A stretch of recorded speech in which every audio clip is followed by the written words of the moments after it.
Hello बच्चों, कैसे हैं आप सभी लोग। आई होप सो आप सभी लोग बहुत अच्छे होंगे और पढ़ाई जम के कर रहे होंगे। पढ़ाई रुकनी नहीं चाहिए।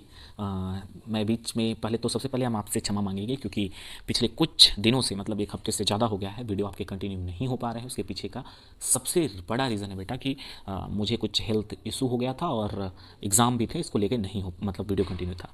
पर आगे से वीडियो कंटिन्यू रहेगा और आप सबको पता है कि हम लोग जो है नीट एग्ज़ाम का, ठीक है, नीट का PYQ डिस्कस कर रहे हैं, प्रीवियस ईयर क्वेश्चन पेपर जिसको बोलते हैं। और आप सबको पता है बेटा कि बिना PYQ को डिस्कस किए बिना, ठीक है, बिना PYQ के हम लोग नीट के बारे में कुछ जान नहीं सकते हैं। इसलिए आपसे रिक्वेस्ट करेंगे कि आपके पास भी प्रीवियस ईयर क्वेश्चन पेपर होना ही चाहिए। अभी जो हम आज डिस्कस करने जा रहे हैं बेटा वो है चैप्टर 2 होगा। किस चैप्टर 2 होगा? Sexual reproduction in flowering plant. और ये कौन सा किस क्लास का है बेटा? ये आप सबको पता होना चाहिए, क्लास 12 का है। ठीक है, क्लास 12 का चैप्टर 2 डिस्कस करेंगे, sexual reproduction in flowering plant. सबसे पहले आपसे रिक्वेस्ट करेंगे बेटा कि आप सभी लोग पहले जाके अपने चैप्टर 2 को अच्छे से रिवाइज कर लीजिए, अच्छे से लाइन बाय लाइन उसको पढ़ के आइए। इस वीडियो को पॉज करिए, पहले पढ़िए उसको, भले उसके लिए आपको एक दिन और लगाना पड़े लेकिन उसको पढ़ के आएंगे। जो भी जिस भी चैप्टर का हम PYQ डिस्कस करेंगे बेटा, उसमें आपको पहले उसको पढ़ना पड़ेगा और सबसे पहले आपको थॉरली से मतलब बहुत अच्छे तरीके से NCERT को पढ़ना पड़ेगा। फिर उसके बाद आप क्लास को यानी जो आप PYQ डिस्कस किया जा रहा है उसको अच्छे से आप देखेंगे वीडियो को। ठीक है बेटा, तो चलिए स्टार्ट करते हैं, है ना। क्वेश्चन आपके स्क्रीन पर ऑलरेडी है। क्वेश्चन हमारा है पहला, attachment and rewards are required for, यानी अटैचमेंट एंड रिवार्ड्स। रिवार्ड्स का मतलब आप सबको पता होना चाहिए, रिवार्ड्स होता है बेटा, ओके चलिए ठीक है। रिवार्ड्स की बात करें बेटा, अगर हम तो रिवार्ड्स आपको सबको पता है कि आप सभी लोग गेम खेलते होंगे और आपको मेडल मिलता है, या मेडल नहीं मिलता तो आपको पैसे मिलते होंगे, है ना, तो वही रिवार्ड्स है।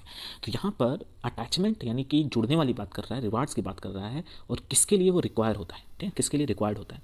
ऑप्शन ए है आपके पास एनिमोफिली, एंटीमोफिली दूसरा ऑप्शन है, हाइड्रोफिली एंड क्लिस्ट्रियोगेमी। ये कुछ 4 ऑप्शन है बेटा आपके सामने, और आप इस टॉपिक को पहले इस क्वेश्चन को रिलेट कर लो कि ये क्वेश्चन किससे रिलेटेड है।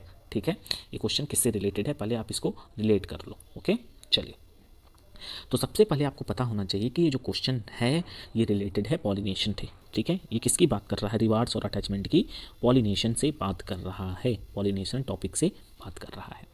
ठीक है, अब आपको पहले इसके बारे में ये बात पता होनी चाहिए कि एनिमोफिली मीन्स क्या होता है। एनिमोफिली मीन्स होता है बेटा एयर से जो पॉलिनेशन होता है। एंटोमोफिली जो होते हैं वो इंसेक्ट से, ठीक है, इंसेक्ट से जो पॉलिनेशन होता है उसे हम किसके कैटेगरी में रखते हैं? एंटोमोफिली की कैटेगरी में रखते हैं। हाइड्रोफिली किसका एग्जांपल है? वाटर का एग्जांपल है, वाटर का। और क्लिस्टियोगेमी किसका एग्जांपल है बेटा? ये ऑटोगेमी का एग्जांपल है। ठीक है, ऑटोगेमी का एग्जांपल है। ये फ्लावर कैसे होते हैं? क्लोज होते हैं। आपको सबको पता है, कहाँ पर पढ़ा होगा आप लोगों ने? NCERT में आप लोगों ने पढ़ा होगा, NCERT में। ठीक है, अब आप सेलेक्ट करिए, आपके सामने सारे आंसर लिखे पड़े हैं। क्या रिवार्ड्स की बात करें तो नेक्टर की बात कर रहा है, मतलब आपने हनी भी देखा होगा या फिर जो अदर इंसेक्ट होते हैं फ्लावर्स के पास आपको घूमते हुए मिल जाएंगे या फ्लावर्स पे बैठे हुए मिल जाएंगे। तो उनको क्या मिलता है? कुछ तो मिलता होगा उसको, तभी तो वहाँ पर जाएंगे। तो इंसेक्ट को वहाँ फ्लावर के पास से नेक्टर मिलता है। नेक्टर एक सुगरी सबस्टेंस होता है जो फ्लावर मतलब जो इंसेक्ट उसको खाते हैं।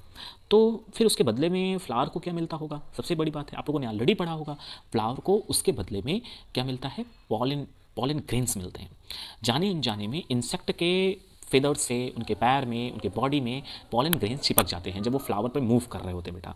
तो उस टाइम पर क्या होता है कि जब वो मूव कर रहे होते हैं तो उनके बॉडी में जब पॉलन ग्रेन होते हैं, जब वो दूसरे फ्लावर के पास जाते हैं, उसके स्टिग्मा पर जाते हैं, तो पॉलन ग्रेन उसके स्टिग्मा पे जाके अटैच हो जाता है और वो फ्लावर वही जा रहा था। और बदले में फ्लावर से उसको, इंसेक्ट को क्या मिल जाता है?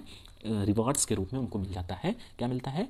नेक्टर मिल जाता है। तो यहाँ पर आप लोग सेलेक्ट कर पाए होंगे, इसके लिए ऑप्शन नंबर बी बिल्कुल करेक्ट है। और आप लोगों ने जिसके सही हो गए हैं वो +4 कर लेगा, जिसके गलत हैं वो -1 कर लेगा। चलिए मूव करते हैं बेटा नेक्स्ट क्वेश्चन की तरफ जो आपके स्क्रीन पर आ गया होगा। क्वेश्चन नंबर 2 है, और dioecious flowering plants prevents both. ये जो डायोसियस फ्लावरिंग प्लांट्स हैं वो क्या प्रिवेंट करते हैं, क्या रोकते हैं? तो सबसे पहले डायोसियस का मतलब समझ में आना चाहिए। डायोसियस मतलब यहाँ पर ही बात कर रहा है यूनिसेक्सुअल फ्लावर की। ठीक है, यूनिसेक्सुअल फ्लावर की बात कर रहा है बेटा ये। ठीक है, यूनिसेक्सुअल फ्लावर की बात कर रहा है, मतलब मेल फ्लावर कहीं अलग है और फीमेल फ्लावर कहीं अलग है, मतलब अलग अलग प्लांट्स में हैं दोनों, मेल एंड फीमेल फ्लावर कहीं अलग अलग प्लांट्स में हैं। जिसका एग्जांपल डेट पाम होगा और एक पपाया। ठीक है, अब ये क्या प्रिवेंट करता है, बात ये आ जाती है। तो जो प्रिवेंट करने की बात करें तो आप देखिए यहाँ पर डायोसियस होगा तो सबसे पहले डायोसियस दूर दूर होंगे तो ऑटोगेमी आपको पता है कि सेम प्लांट्स पर या सेम फ्लावर पे होते हैं। तो यहाँ जिटिनोगेमी और क्लिस्टोगेमी है, जो जीनोगेमी और क्लिस्टोगेमी का एग्जांपल सी और डी है, ये तो बिल्कुल गलत है बेटा। अब आते हैं ऑप्शन नंबर ए और बी की तरफ। यहाँ ऑटोगेमी दिया है, जेनोगेमी और यहाँ जेटिनोगेमी है। तो जेनोगेमी जो होगा वो आंसर बिल्कुल इनकरेक्ट है, यहाँ जेनोगेमी नहीं होगा। आप लोग ऑलरेडी एनसीईआरटी की रीडिंग किए होंगे जेनोगेमी किसके लिए होता है, ठीक है। ऑप्शन बी यहाँ पर करेक्ट आंसर है बेटा, ऑटोगेमी और जेटिनोगेमी। ऑटोगेमी मतलब ऑटोगेमी का मतलब ये होता है कि जो सेल्फ पॉलिनेशन कर ले, ठीक है। और जिटिनोगेमी का मतलब एक ही प्लांट पे मेल एंड फीमेल फ्लावर अलग अलग हैं, या फिर बाइसेक्सुअल ही हो और उनके पॉलन ग्रेन आपस में ही क्या हो जाए, शेयर हो जाए बाई एयर बाई इंसेक्ट, तो उसको हम जिटिनोगेमी के कैटेगरी में रखते हैं। तो ऑप्शन बी यहाँ पर करेक्ट है बेटा। अब आप मूव करेंगे हम ऑप्शन नंबर मतलब क्वेश्चन नंबर 3 की तरफ। क्वेश्चन नंबर 3 है आपके स्क्रीन पर बेटा, functional megaspore in an angiosperm develops into, यानी जो फंक्शनल मेगास्पोर है वो एंजियोस्पर्म में कहाँ पर डेवलप होता है। इस क्वेश्चन का आंसर आपको देना है कमेंट बॉक्स में, ठीक है। आपको देना है इसका आंसर, ठीक। आपको देना है इसका आंसर कमेंट बॉक्स में। तो आप लोग कमेंट बॉक्स में इसका आंसर सेलेक्ट करेंगे। फंक्शनल मेगास्पोर एंजियोस्पर्म में कहाँ डेवलप होता है, ओव्यूल में होता है, एंडोस्पर्म में होता है, एम्ब्रियोसेक में होता है या एम्ब्रियो में होता है। आप लोग इसका आंसर दीजिए और जिसके भी करेक्ट होंगे उसको +4 मिलता जाएगा और जिसके इनकरेक्ट होंगे -1 की कैटेगरी में। क्वेश्चन 4 पे जाते हैं बेटा, डबल फर्टिलाइजेशन, ये भी ईजी है और ये भी आपके लिए होगा। Double fertilisation is exhibited by, और इसका आंसर कौन होगा, जिम्नोस्पर्म, एल्गी, फंजाई या एंजियोस्पर्म। इसका भी कमेंट बॉक्स में आंसर चाहिए, ठीक है। हमें कहाँ चाहिए, कमेंट बॉक्स में, यूट्यूब के कमेंट बॉक्स में आंसर चाहिए और आप जल्दी से इसका आंसर कमेंट बॉक्स में राइट करेंगे। मूव करते हैं बेटा क्वेश्चन नंबर 5 की तरफ। क्वेश्चन नंबर 5 है आपके स्क्रीन पर, which one of the following statement is not true. जहाँ पर नॉट आ जाए उसको अच्छे से मार्क कर लो। अब आते हैं ऑप्शन नंबर ए की तरफ, exine of pollen grain is made up of sporopollenin. ये बहुत इंपॉर्टेंट क्वेश्चन बना है, कई बार इसका क्वेश्चन पूछा गया है, जो कि करेक्ट है बेटा। नॉट ट्रू की बात कर रहा है तो ये करेक्ट है। Pollen grain is many species cause several allergies, ये भी सही बात है, एलर्जी पॉलन ग्रेन से होते हैं। Stored pollen in liquid nitrogen can be used in crop breeding programs, ये भी करेक्ट बात है। पॉलन ग्रेन को स्टोर किया जाता है क्रॉप ब्रीडिंग प्रोग्राम्स के लिए। ऑप्शन डी की तरफ जाते हैं बेटा, tapetum helps in dehiscence. Tapetum helps in dehiscence की बात कर रहा है, टैपिटम कभी भी डेहिसेंस में हेल्प्स नहीं करता। टैपिटम नरिशमेंट प्रोवाइड करता है, यानी टैपिटम क्या प्रोवाइड करता है बेटा, फूड प्रोवाइड करता है, ठीक है, फूड प्रोवाइड करता है। तो ऑप्शन नंबर डी क्या है, इनकरेक्ट एक्सप्लेनेशन दे रहा है, नॉट ट्रू पूछा है, इसलिए ये ऑप्शन आपका करेक्ट हो जाएगा। जिनके भी करेक्ट हो गए +4 कर लें, जिनके इनकरेक्ट है -1 करेगा। मूव करेंगे बेटा क्वेश्चन नंबर 6 की तरफ। क्वेश्चन नंबर 6 आपके स्क्रीन पर।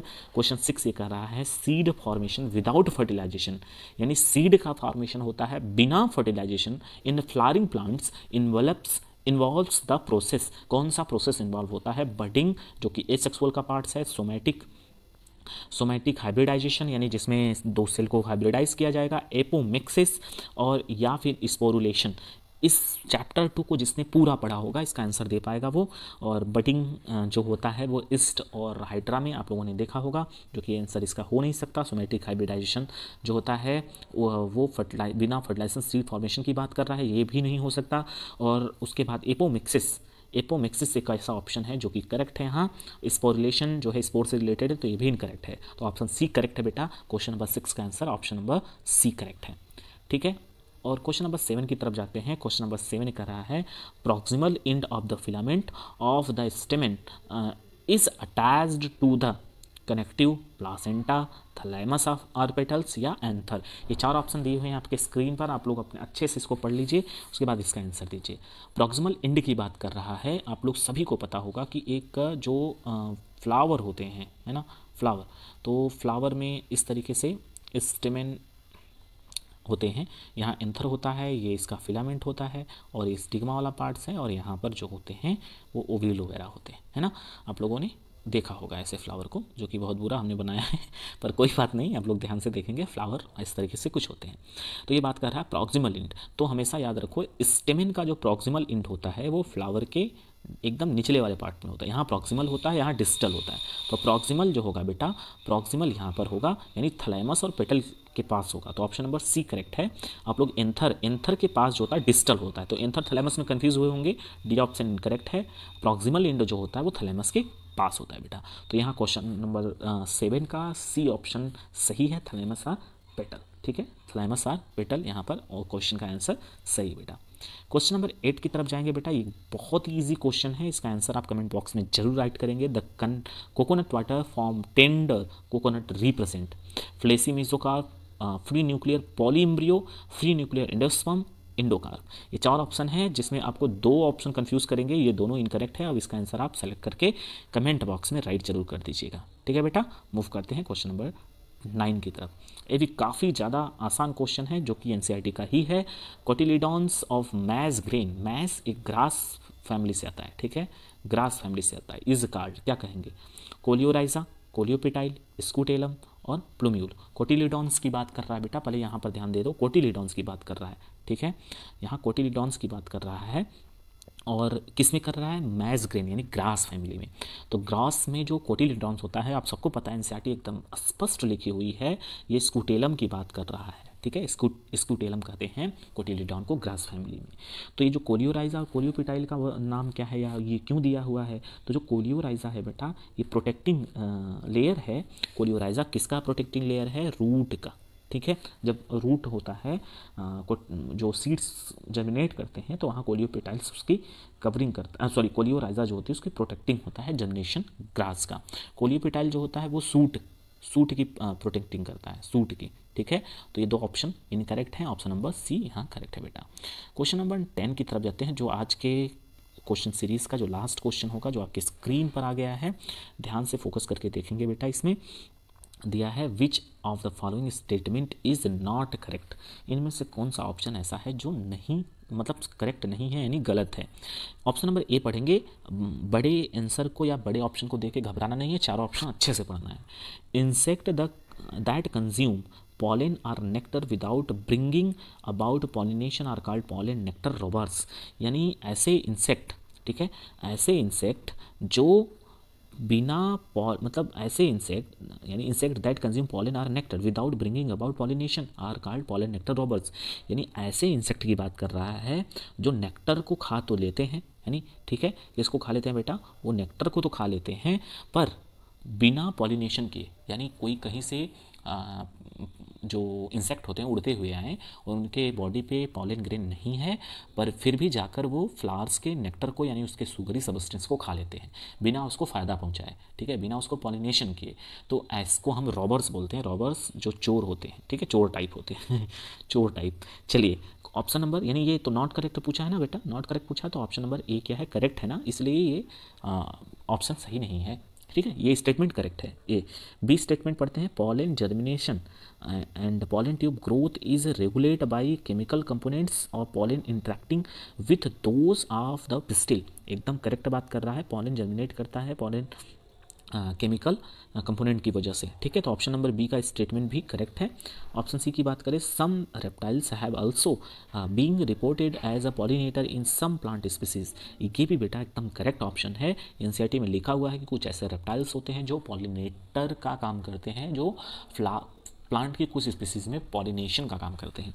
तो ऑप्शन सी जो है ये भी करेक्ट है। तो अभी तक हम लोगों ने 3 ऑप्शन को रीड किया, ए बी सी, जो कि स्टेटमेंट बिल्कुल करेक्ट है। डी ऑप्शन की तरफ जाते हैं जो कि काफ़ी बड़ा लिखा हुआ है। यहाँ पर लिखा है the pollen grain of many species can germinate. यहाँ एक इंपॉर्टेंट पॉइंट है, मेनी स्पीसीज लिखा है। ठीक है, ये फोकस करने वाली बात है बेटा। Can germinate on the stigma, ये बात सही है, जर्मिनेट करते हैं स्टिग्मा पर, of a flower, but 1 pollen on the stigma of a flower. अब कुछ बच्चे यहाँ कंफ्यूज हो जाएंगे कि 1 पॉलन, ये तो बात सही कि 1 ही पॉलन ट्यूब अंदर जाता है, पर उसी स्पीसीज का होना चाहिए। और यहाँ पर बेटा एक बात गलत करके, मतलब उन्होंने गलत लिख दिया, मेनी स्पीसीज की बात कर दी है, जो कि पॉसिबल नहीं है। हमेशा जैसे मैंगो प्लांट है, उसका फ्लावर हमेशा मैंगो पॉलन ग्रेन को ही जर्मिनेट कराएगा, अदर प्लांट की स्पीसीज के पॉलन ट्यूब को वो ग्रोथ नहीं कराएगा। तो यहाँ ऑप्शन नंबर डी क्या है बेटा, वो इनकरेक्ट है। यहाँ हमने इसको पकड़ लिया है, तो पकड़ लिया तो आपको पता है नॉट करेक्ट पूछा था, इसलिए ऑप्शन नंबर डी करेक्ट है। तो आपको मिल गए +4 अगर आपके करेक्ट हुए हैं, अगर इनकरेक्ट हैं तो आपके -1 हो गए बेटा। तो आज हम लोगों ने 10 क्वेश्चन की सीरीज डिस्कस कर लिया है। आज की क्लास यहीं हम स्टॉप करेंगे, फिर नेक्स्ट डे मिलेंगे 10 क्वेश्चन के साथ। अच्छे से पढ़ते रहिए बेटा। Thank you so much. और हाँ, वीडियो को शेयर करते रहिए लोगों के साथ और उनको बताइए कि अपनी प्रिपरेशन यहाँ कंटिन्यू करवाएं। मुश्किल से 15-20 मिनट का वीडियो होगा और अच्छे से आप देखिए, अपने कंसेप्ट को बिल्ड करिए। थैंक यू सो मच बच्चों। थैंक्स।